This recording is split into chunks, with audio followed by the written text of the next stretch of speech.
CCR, I sent you this headline. The biggest band in America in 2024 is Creedence Clearwater Revival. CCR are huger than ever right now without anyone really noticing what we chugle about when we chugle about Creedence. That's from the Rolling Stone. Love it. Yeah, great headline. And in the article, I don't know if you went and read the article, but so we got Chronicle, which is their greatest hits compilation, currently number 39 on the Billboard 200, ahead of the new Ariana Grande album. How huge is Ariana Grande right now? And it's higher than anything by the Beatles, Stones, Zeppelin, or Queen, who are generally considered, those are the four biggest performing rock bands in terms of sales, streaming, all that good stuff. That's huge. That is huge. And after I sent you that, I saw another headline from Forbes that says Creedence Clearwater Revival's classic single is streaming smash once again. Have You Ever Seen the Rain blasts back onto the rock streaming songs chart this week. The tune reappears on Billboard's list of the most streamed rock tunes in the U.S. at number 22. As of this frame, Have You Ever Seen the Rain has now lived on the rock streaming songs chart for 125 weeks. Again, that's just absolutely incredible. These songs are 55 years old. Yeah. Like all of them, because CCR only recorded for 4 years. Right. And only really had the big stretch of hits for a 2-year period. For them to have this kind of perennial airplay, and for those who don't know, CCR is my favorite band of all time. And one of the points that the Rolling Stone article made, it says, all these years later, it's still a shock that Creedence packed so many legendary songs into 2 madcap years, but it's even bigger shock how these songs hold up now. Chronicle has never peaked higher than number 18, yet it's still a blockbuster every week. No other act has been so popular for so long, based on absolutely nothing but the music. Like their most famous fictional fan, The Dude, these songs abide. Creedence will be massive in September 2024, just as they were massive in September 1969. These songs will keep rolling as long as those big wheels keep on turning. It also says there's only one explanation for CCR's phenomenal popularity. People just keep falling in love with these songs without caring about demographic niches or generational cliches or fashion trends. It's the kind of popularity that officially isn't supposed to exist. What do you think about that analysis? Okay. I think 2 things. Number 1 is something I had already thought of whenever you initially sent it to me. And then number 2 is kind of what you talked about with demographics there. So the first one, man, I think this is a really unique time in musical history.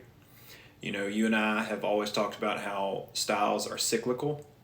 They might be retconned into a different version, but it's still, from the roots of something. So with that being said, I think that people are really, really tired of flat, one-dimensional art, and auto-tune and lip syncing. Exactly. Those guys just achieve such an amazing feat, and it's so real, it's so organic, it's so heartfelt. You can hear the emotion, you can hear the true soul within them whenever John is playing, singing, and the rest of the guys. You just hear what's really inside of them, and people are attracted to authenticity. It's kind of like one of those things where when you're a kid, you think your parents don't know anything. And then you grow up and you're like, oh, man, they were kind of right about X, Y, and Z. It's kind of like that. It's kind of like, dang, I was listening to this artist over here and it sounded cool at the time, but I don't know. These guys, I think they figured it out before they did. That is a great analogy. Great analogy. Thanks. Appreciate that. The second point I wanted to make, doesn't matter about demographics because, my whole life I thought CCR, I thought they were from Louisiana. They're from California. El Cerrito. Like, and they sound straight West Coast whenever you hear them talking. They don't sound anything Southern, but they played swampy Southern rock. Right. They sound like they're from like 45 minutes from here. Exactly. Exactly.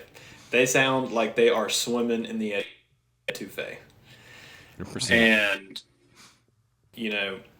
I think that just shows like, hey, it doesn't matter. People from different places can appreciate different cultures and different, different sounds, different perspectives. I think they were really great at introducing a new sound to people that had never heard it probably on the West Coast. You know what I mean? That's true. That's a great point. And I didn't think about that before. Do you know, you just brought out the difference between CCR and all those other top bands that they're currently beating on the charts, all those other top classic rock bands. They're the only one on that list that is an American roots music band. Mm-hmm. And I feel like, there's something about American roots music, which is predominantly from the southern United States, from Mississippi. Don't tell anybody. Don't want the word to get out. Birthplace of America's music. That transcends so many different demographics, so many barriers of taste, and it just appeals to a wide variety of people. Yep. Yeah, absolutely. I think people are ready for the revival. You know what I mean? No pun intended, but maybe I should intend it. Perfect way to close that segment. Hope you enjoyed that clip. If you did, consider supporting us on Patreon for the full episode. Subscribe to YouTube if you hadn't already, and we'll see you soon. Can't have no words like that.